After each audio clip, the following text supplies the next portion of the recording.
कहानी की शुरुआत रोम के एक आलीशान म्यूजियम की तरफ। यहाँ पहला सोने का अंडा रखा है। जॉन हार्टली, जो एक FBI प्रोफाइलर है, इंटरपोल की एजेंट दास के साथ एंट्री मारता है। हार्टली सीधे अंडे के पास जाता है और कहता है कि ये नकली है। म्यूजियम का मालिक हंसता है। हार्टली नहीं मानता है और अंडे के पास जाता है और मालिक उसे रोकता है, पर हार्टली उस पर कोक डाल देता है। जैसे ही कोका कोला अंडे के पेंट को पिघलाती है, सबकी आंखें फटी रह जाती हैं। असली अंडा गायब है। तभी एजेंट दास रूम को सील पैक करने की रहती है और दरवाजे नीचे आते हैं। उसे देख करके नॉर्मल बूथ, जो कि चोर होता है, वह वहाँ से भागता है। हार्टली उसे पहचान लेता है। अब शुरू होता है एक जबरदस्त चेस। बूथ म्यूजियम की सीढ़ियों से भागता है, खिड़कियां तोड़ता है और एक कंस्ट्रक्शन साइट पर पहुंच जाता है। वो गिरते पद्धाते अपनी जान बचाकर अपनी कार में बैठता है और वहां से रफू चक्कर हो जाता है। हार्टली बस उसे देखता रह जाता है। 2 दिन बाद बूथ बाली में अपने मलेशिया में समुद्र किनारे वाले घर में आराम कर रहा है। उसे लगता है कि वो जीत गया। वो जैसे ही अपना संदूक खोलता है, हार्टली उसके बेडरूम में पहले से बैठा मिलता है। हार्टली ने उसे ट्रैक कर लिया था और पुलिस की सारी टीम के घर में आ जाती है और घर घेर लेती है।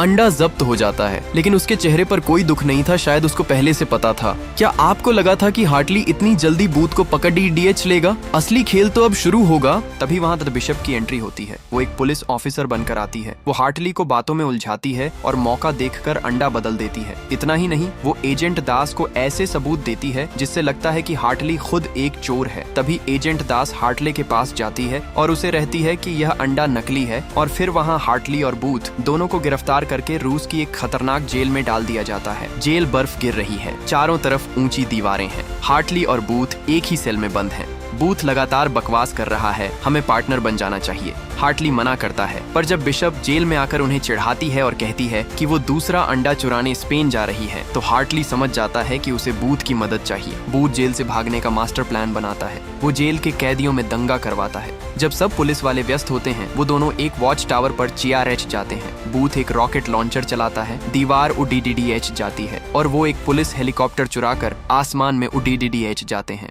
ये सीन बहुत ही रोमांचक है। अब दोनों पहुंचते हैं स्पेन के वैलेंसिया। यहाँ एक खतरनाक हथियार डीलर सोटो वोस रहता है, जिसके पास दूसरा अंडा है। वोस ने एक पार्टी रखी है। हार्टली और बूथ वेटर बनकर अंदर घुसते हैं। वहाँ बिशप फिर से मौजूद है। एक मजेदार सीन होता है जहाँ हार्टली और बिशप साथ में डांस करते हैं। हार्टली उसकी जेब काटता है, बिशप उसकी जेब काटती है। ये एक दिमागी खेल है। भूत और हार्टली दोनों मिलकर की दूसरे अंडे को चराने के लिए जाते हैं, पर वहाँ बिशप पहले से मौजूद होती है। इन तीनों के बीच वहाँ लड़ाई होती है और वहाँ लड़की बिशप उन दोनों को हरा देती है। तभी वह सोटोवोस आ जाता है। सोटोवोस उन्हें पकड़ DDH लेता है और अपने प्राइवेट जेल में ले जाता है। बिशप वहाँ उन्हें टॉर्चर करती है। वो हार्टली को बिजली के झटके देने वाली होती है ताकि बूथ तीसरे अंडे का पता बता दे। बूथ घबराकर कह देता है कि अंडा मिस्र में है। तभी बिशप सोटोवोस को बेहोश करके उन्हें वहीं छोड़ DDH कर निकल जाती है, पर बूथ हार्टली को बताता है, भाई मैंने उसे गलत पता दिया है। असली अंडा तो अर्जेंटीना में है। और वह वहाँ से निकलते ही है कि वह एक सांड के खेल में उतर जाते हैं और वहाँ हार्टली उसे सैंड की चपेट में आ जाता है और वह दोनों वहाँ से भाग जाते हैं। दोनों पहुँचते हैं अर्जेंटीना।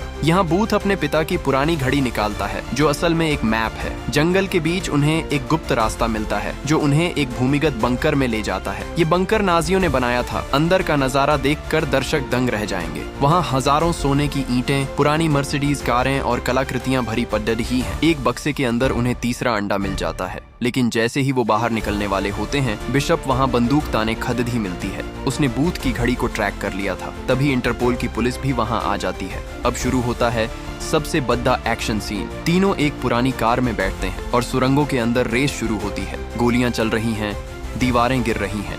अंत में उनकी कार एक विशाल झरने से नीचे गिरती है। पानी से बाहर निकलकर बूथ खुश है। उसे लगता है कि अब वो और हार्टली दोस्त हैं, लेकिन तभी हार्टली हंसने लगता है। वो बिशप को गले लगाता है और उसे किस करता है। पूरा गेम बदल चुका है। हार्टली FBI का आदमी कभी था ही नहीं।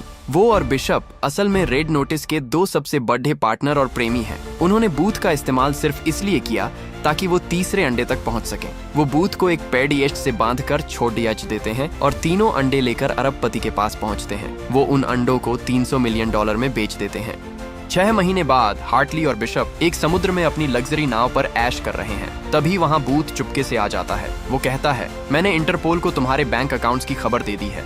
उनके सारे पैसे गायब हो जाते हैं। बूथ उन्हें एक नया मौका देता है पेरिस के लॉवर म्यूजियम में चोरी करने का। फिल्म खत्म होती है पेरिस के एफिल टावर के पास, जहां ये तीनों अब एक नई टीम बनकर KDDDHA हैं।